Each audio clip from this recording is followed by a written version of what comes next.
नमस्ते दोस्तों, आपका एक बार फिर से स्वागत है क्लासिक कहानियाँ में। यदि आपको यह कहानी अच्छी लगे तो इसे लाइक करें और चैनल को सब्सक्राइब करें। आज मैं आपको डॉक्टर अशोक कालरा जी, जो कि मेरठ से है, उनकी लिखी हुई एक कहानी सुनाने जा रही हूँ, जिसका शीर्षक है संबंध। आशा करती हूँ ये कहानी आप सबको पसंद आएगी। आइए आज की कहानी शुरू करते हैं। वह फुटपाथ पर बैठकर अखबार और कागज के लिफाफे बेचता था। होगा कोई 13-14 साल का सहज सरल व्यवहार का बालक।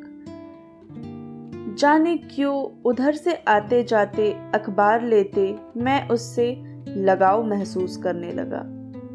शाम को कुछ देर उसके पास बैठकर खबरें पढ़ता और कभी-कभी बिना जरूरत के ही उससे लिफाफे भी खरीद लेता। माँ आश्चर्य करती तो मैं चुप लग जाता। एक शाम मैंने वेज बर्गर लिया तो उसके लिए भी लेता गया। उसने बहुत स्वाद से खाया और आंखों में आंसू भर आए। मिर्चें लग रही है क्या? मैंने पूछा तो वह कुछ नहीं बोला, बस इनकार में सिर हिला दिया।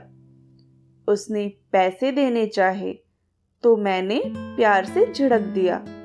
उसकी आंखों में एक विशेष भाव था जिसे मैंने सम्मान ही समझा।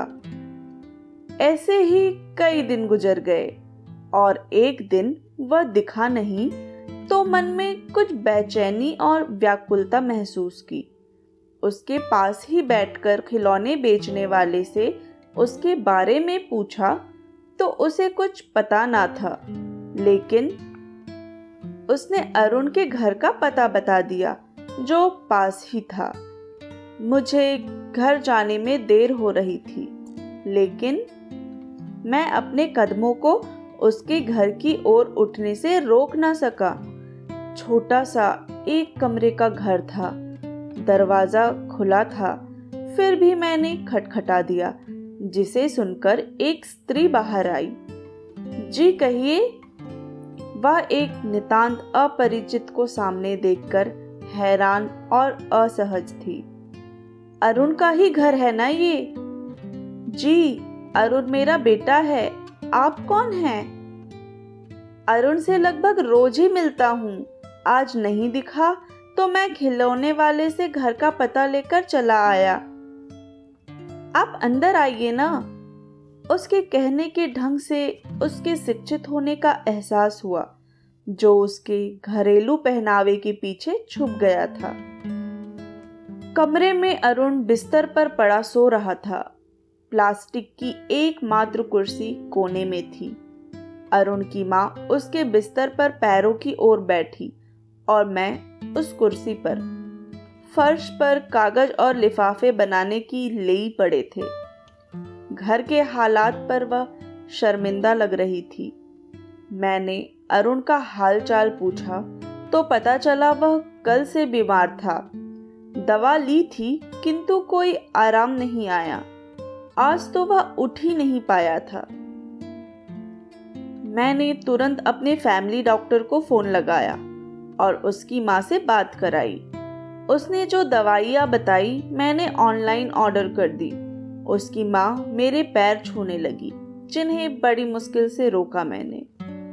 वह नम आंखों से मुझे बताने लगी, अरुण अक्सर आपकी बातें करता है।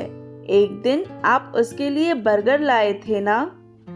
हाँ, तो अपने पापा के गुजरने के बाद उसने कभी बर्गर नहीं खाया। वही अरुण के लिए लाते थे, उसे बहुत पसंद है बर्गर। उसकी माँ ने साड़ी के पल्लू से आंसू पोंछे। उस दिन अरुण के बर्गर खाते हुए रोने का कारण जानकर मैं आश्चर्यचकित था। अरुण की माँ के वैधत्व और दुर्दशा की कहानी सुनकर मुझे दुख जरूर हुआ, लेकिन अरुण और उनके हौसले की मैंने दिल से दाद दी। वह और अरुण खुद लिफाफे बनाते थे। स्वयं 10वीं तक पढ़ी थी वह और अरुण को खुद पढ़ाती थी। ये कमाल से कम न था। अरुण ओपन स्कूल से हाई स्कूल की परीक्षा भी देने वाला था। घोर निर्धरता में ऐसा जज्बा मुझे बहुत अच्छा महसूस हुआ कि मैं ऐसे खुददार परिवार के कुछ काम आया। तो ये थी आज की कहानी। यदि आप चाहते हैं कि मैं आपकी कहानी इस चैनल पर सुनाऊं तो मुझे अपनी कहानी भेजें। अपनी कहानी मुझ तक भेजने के लिए नीचे डिस्क्रिप्शन बॉक्स में दिए गए लिंक पर क्लिक करें। धन्यवाद।